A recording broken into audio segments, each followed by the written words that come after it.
Vereadora Naila, vereadores aqui presentes, servidoras e servidores da Câmara, também a população nos acompanhando aqui presencialmente no nosso plenário, pelos meios de comunicação, saudando também os demais servidores que nos acompanham, que continuam até agora trabalhando, Sanebave, Guarda Civil Municipal, os amigos da tradução para Libras. Boa noite a todas e todos. Fazendo minha autodescrição para as pessoas cegas ou com baixa visão, sou homem, tenho pele branca, olhos, barba e cabelos escuros, estou usando uma camisa azul, gravata preta, paletó preto, também estou usando um laço amarelo em razão do Setembro Amarelo, que é a campanha nacional de combate ao suicídio, e à minha frente há um púlpito de madeira com brasão de vinhedo estampado nele. E eu começo a explicação pessoal dessa noite, empregando um bom tempo daquele que me é permitido, para falar de um assunto absolutamente importante para o meio ambiente, para a manutenção da vida, como a conhecemos em Vinhedo, com qualidade e com perspectiva de futuro. Trata-se das áreas de preservação permanente urbanas, ou APPs urbanas. Elas foram definidas pelo novo Código Florestal, a Lei 12.651 de 2012, como os locais onde não são permitidas as interferências humanas sobre o meio ambiente, como, por exemplo, construções, o aterramento, o desmatamento, com exceção de alguns casos que são previstos na lei de utilidade pública ou interesse social, aliás. No Código Florestal, uma APP é uma faixa que nós aprendemos, inclusive, na escola, na aula de geografia, na aula de ciências, que é a mata ciliar. 30 metros em cada margem de um manancial com 10 metros ou menos, e, em se tratando de nascentes, 50 metros de raio. A gente tem até um desenho que foi encaminhado à comunicação, que ajuda também a nossa população que está em casa a compreender como que funciona a proteção dos olhos d'água das nascentes em relação à mata ciliar. E aí eu pergunto, por que existem APPs? Ainda de acordo com o novo Código Florestal, elas existem para preservar os recursos hídricos, a paisagem, a estabilidade geológica, a biodiversidade, facilitar também o fluxo gênico de fauna, de flora, proteger o solo e assegurar o bem-estar das populações humanas.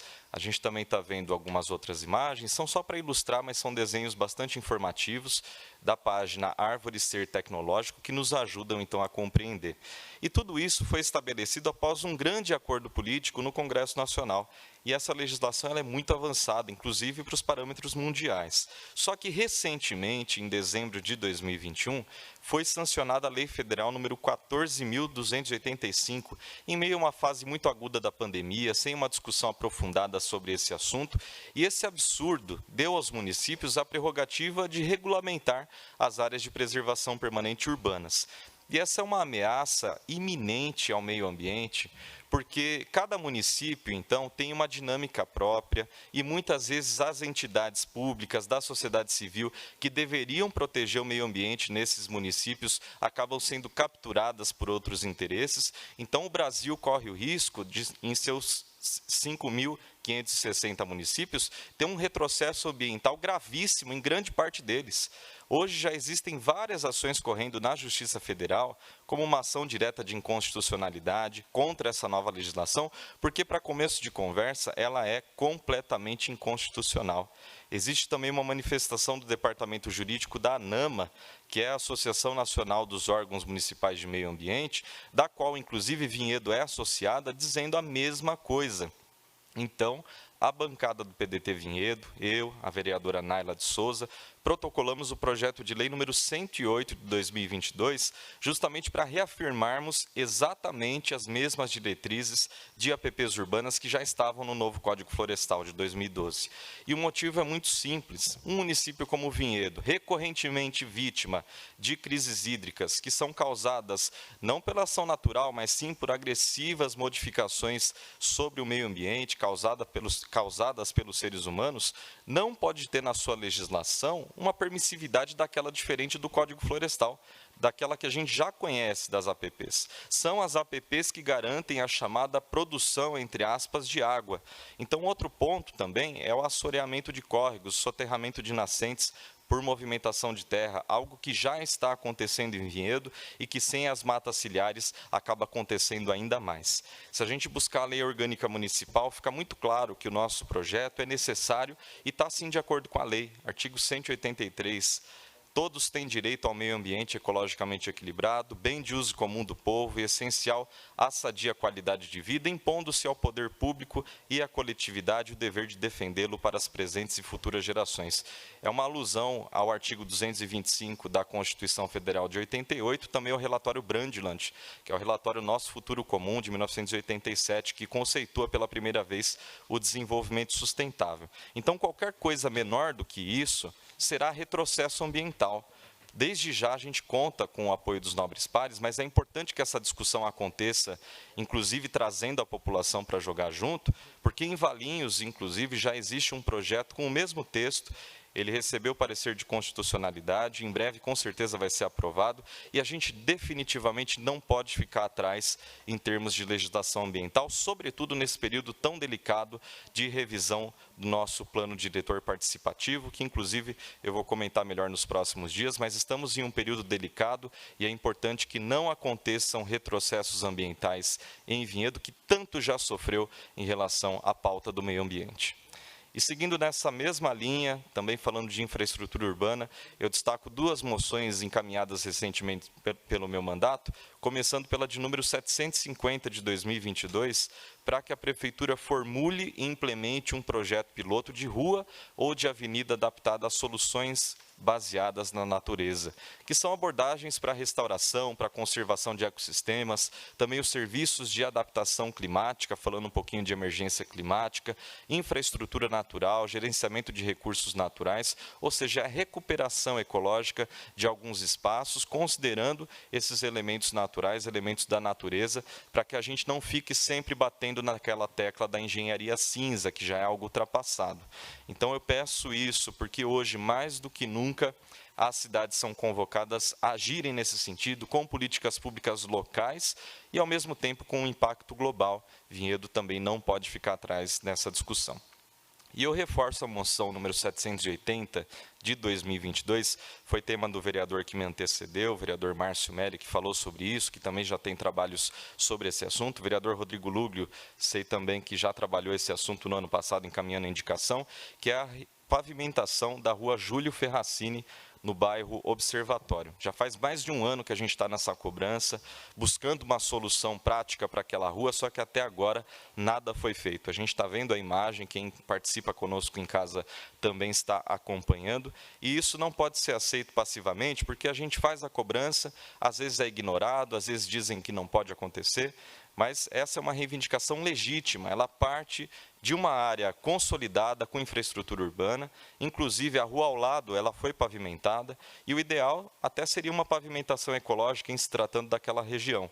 Só que a gente entende que a necessidade é tamanha que até o asfaltamento, a pavimentação tradicional já seria muito boa, aliás, para aqueles moradores. Então, aproveitando a Lei Orçamentária Anual de 2023, eu encaminho mais esse apelo para que a Prefeitura olhe para essas pessoas, inclua no orçamento essa ação na rua Júlio Ferracini.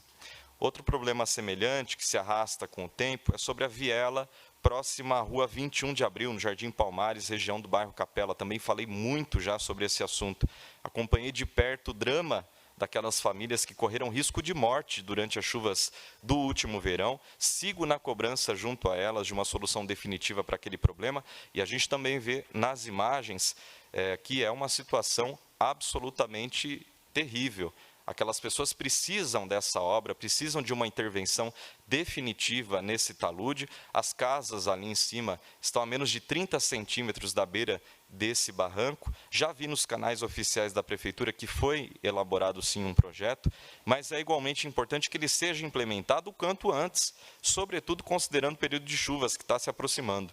Então, hoje mesmo, fui chamado por moradores, na próxima imagem a gente vê que o talude ele continua instável, tem ali algum resquício de esgoto, de água correndo naquele barranco. Também a Sanebab já foi contactada em relação a isso. Falei com a Defesa Civil hoje também pela tarde, e eu espero muito que a Prefeitura agilize essa obra, que ela aconteça, para que essas pessoas tenham noites de paz, mesmo durante as chuvas, essas famílias que estão ali na rua 21 de abril, na viela próxima à rua 21 de abril, é a Sebastião Mateus, na região do bairro Capela. Falando agora sobre infraestrutura e segurança no trânsito, Após muita luta política, a gente conseguiu a conquista dos limitadores de altura antes de pontes e viadutos em Vinhedo. A instalação dessas traves de proteção foi uma iniciativa do meu mandato, surgiu após um projeto de lei que a gente protocolou aqui na casa, infelizmente foi reprovado, mas pouco tempo depois a Prefeitura fez a aquisição, instalou os equipamentos nos vários pontos em que nós havíamos solicitado. Mesmo sem a lei, a ideia se concretizou, ainda que a legislação nós sabemos que seria fundamental para garantir uma continuidade dessa ideia enquanto política pública e não enquanto ação isolada. De qualquer forma, em muitos lugares onde aconteceram os acidentes, como a gente também está vendo pelas imagens, os limitadores eles foram arrancados, eles foram estragados. Nessa que a gente está vendo agora, um veículo alto havia derrubado o limitador, ele ficou pendurado ali sobre a estrutura de metal, sobre as correntes, poderia até causar um outro acidente, sobretudo à noite, as pessoas não conseguem enxergar direito ali, às vezes a iluminação também não favorece, então poderia causar acidente com uma motocicleta, com outro veículo. Muita gente, de fato, tem cobrado uma solução, então deixo aqui mais esse apelo público para que o Executivo atenda essa demanda, reinstale os limitadores de altura onde eles foram danificados ou arrancados, tão importantes para evitar novas batidas em viadutos. Isso é segurança no trânsito, não pode ser deixado em segundo plano. E ainda nessa linha de infraestrutura, eu comemoro uma conquista dos moradores da rua Carlos Caum, no Jardim Floresta. Nessas últimas semanas eu tenho comentado recorrentemente sobre o problema grave que eles estavam sofrendo em relação ao abastecimento de água. Desde agosto de 2020, eles estavam notando uma inconsistência de uma bomba que servia para fornecer água de uma caixa d'água no final da rua para o restante ali da Carlos Caum, com muitos períodos de água barrenta chegando às torneiras. Eu estive em reunião com os moradores, prometi a eles que buscaria informações oficiais por escrito, que ficassem públicas para que a gente pudesse fazer a cobrança. Apresentei um requerimento de informação no dia 4 de agosto, questionando a Prefeitura sobre a caixa d'água, também sobre a bomba que estava com problema, e após mais algumas cobranças e a mobilização de toda a comunidade, que entrou de cabeça nesse assunto, a Sanebab realizou finalmente a substituição da bomba nessa última terça-feira. Logo após, a bomba apresentou um problema, aparentemente tudo foi resolvido, mas houve também esse percalço naquele mesmo dia, e agora, felizmente, os moradores podem contar com água limpa, com água acessível, direito humano fundamental em todos os períodos do dia na rua Carlos Caum. Mais de 2 anos de uma luta intensa para garantir apenas o cumprimento de um direito. Isso por si só, em se tratando inclusive de Vinhedo, que tem 200 milhões de reais em caixa, já é um absurdo. Mas, da mesma forma, eu parabenizo os moradores da rua Carlos Caum pela ação, pela mobilização, eles se uniram, também o mandato ajudando nessa mobilização, e que agora eles tenham finalmente essa água chegando na torneira, e a gente continua na fiscalização. Vale lembrar que as iniciativas do meu mandato estão sendo sempre divulgadas nas redes sociais, o Facebook, Luiz Vieira Vinhedo, Instagram, @LuizVieiraVinhedo, Twitter, @LVieiraVinhedo e, de forma mais completa, no site www.luizvieravinhedo.com.br. E, para finalizar, eu tenho um aviso muito importante a respeito de uma equipe composta também por um estudante vinhedense do Cotuca, que é o Colégio Técnico da Unicamp. Ele teve o seu projeto científico aprovado internacionalmente no Congresso Latino-Americano de Ciências Marinhas. O projeto é um mecanismo de identificação de peixes recifais em registros de imagem com o uso de inteligência artificial. Impacta diretamente o monitoramento da fauna marinha, lembrando que ela vem sendo muito degradada pela intervenção humana. Esse grupo foi convidado a fazer uma apresentação oral do projeto no Congresso, que nesse ano vai acontecer no Panamá, na América Central. Só que o maior problema que eles estão enfrentando nesse momento são os custos. São 5 alunos que estudam em uma instituição de ensino pública, e chegar nesse patamar é uma honra, mas a gente sabe que também é extremamente difícil. Então, a gente tem que reconhecer muito isso, especialmente porque a presença do jovem de baixa renda na ciência é cada vez mais rara, ainda mais no Brasil, devido à falta de incentivo e a tantos outros problemas. Por isso, eu expresso publicamente o pedido, que já vem contando com a contribuição de muita gente, para que mais pessoas ajudem financeiramente esse grupo. Vai representar Vinhedo, vai representar o Brasil e, acima de tudo isso, vai incentivar mais jovens a participarem da ciência, pois ela muda o mundo para melhor. Eu fico à disposição para encaminhar mais informações. Qualquer ajuda, com certeza, será extremamente significante para eles, e deixo aqui também os parabéns. Fazer ciência no Brasil é um ato de resistência, então parabéns a todo o grupo, parabéns ao Cotuca, que vai nos representar tão bem nesse congresso no Panamá. Muito obrigado e boa noite a todas e todos.